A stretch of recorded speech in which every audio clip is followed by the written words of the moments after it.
In the extremes of World War II, frozen forests, sweltering jungles, survival often hinged on the smallest comforts. Soldiers faced exhaustion, fear, and relentless danger, but sometimes what kept them going wasn't a weapon or strategy. It was a hot, bitter cup of coffee clutched in numb hands. More than a drink, it was a lifeline, essential as a rifle or helmet. Coffee became the fuel that kept the Allied war machine running, one soldier, one cup at a time. It sharpened senses, pushed back fatigue, and offered a tactical edge. The familiar aroma cut through the stench of war, reminding men of life beyond the trenches. For many, coffee was a constant companion in the loneliest hours, a silent guardian against exhaustion and despair. Imagine a young soldier, soaked and shivering in a foxhole, handed a steaming cup.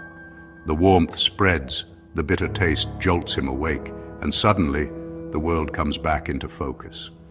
In that moment, coffee is not just comfort, it's a weapon.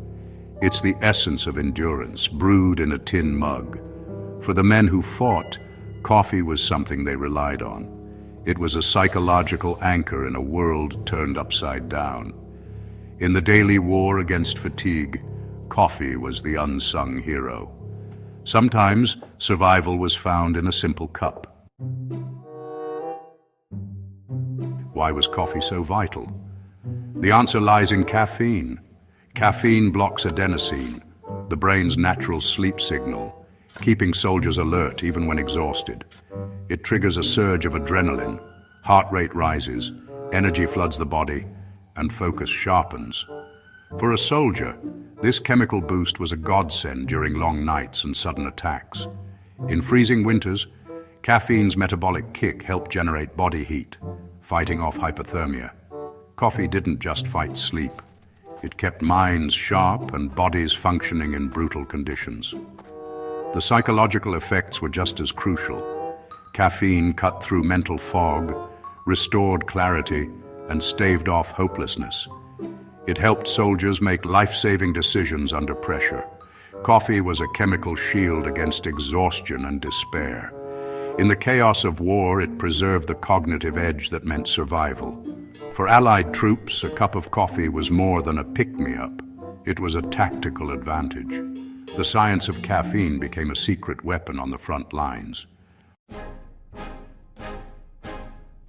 Brewing coffee was impractical on the battlefield until instant coffee changed everything. The US military's demand led to mass production of instant coffee, with companies like Nescafe supplying millions of packets.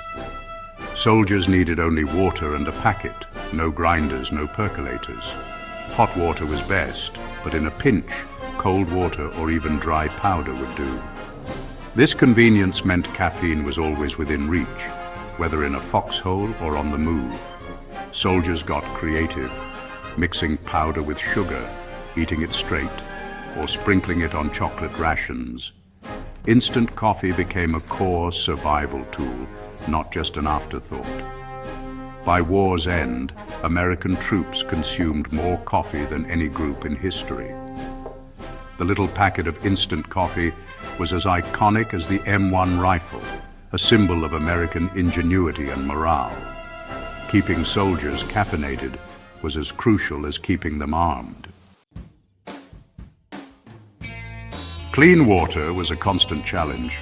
Streams and puddles were often contaminated. Purification tablets made water safe, but left it tasting foul. Coffee's strong flavor masked the chemical taste, making hydration bearable. Boiling water for coffee added another layer of safety, killing dangerous pathogens. The daily coffee ritual became a public health measure, preventing disease and dehydration. The Quartermaster Corps recognized this dual benefit. Coffee kept soldiers awake and healthy. By making bad water drinkable, coffee protected the fighting force from invisible enemies. In the field, coffee was both comfort and a shield against illness. War stripped away normalcy, but coffee offered a taste of home. The aroma and ritual of brewing coffee connected soldiers to memories of family and peace. Sharing a cup became a sacred moment, fostering camaraderie, conversation, and mutual support. Letters home were filled with requests for coffee, and its arrival was a treasured event. Coffee was a symbol of care from loved ones, a luxury magnified by deprivation. A hot cup could lift spirits, even in the darkest moments. High morale was essential, and coffee delivered both physical energy and psychological comfort. It helped soldiers face another day, another battle. In the grand calculus of war, coffee was a force multiplier. It was a small, consistent pleasure in a world of chaos. For many, it was the taste of civilization amid barbarity. While Allied troops enjoyed real coffee, Axis soldiers, especially Germans, faced shortages. Blockades cut off coffee imports, forcing Germans to drink ersatz substitutes made from acorns, barley, or chicory. These brews lacked caffeine and tasted foul, offering no boost against fatigue. The absence of real coffee left German soldiers at a disadvantage. No chemical edge, just willpower. Ersatz coffee became a symbol of deprivation and declining morale. Letters home were filled with complaints about the bitter substitutes. The caffeine gap was a real factor. Allied troops stayed sharper, more resilient. The story of Ersatz coffee highlights how supply lines and morale shaped the outcome of war. In the mud and snow of World War II, coffee was an unsung hero. It was a strategic asset, a medical aid, and a psychological lifeline, black gold for the Allied war machine. Instant coffee and rations kept soldiers awake, alert, and healthy. It provided warmth, energy, and made even foul water drinkable. But its greatest gift was to the human spirit, a moment of peace, a taste of home, and a bond between comrades. Coffee boosted morale in ways no speech could, helping men endure the unendurable.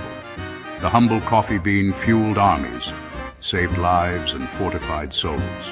For millions, this simple black drink was an indispensable ally in the fight for victory and the hope of returning home.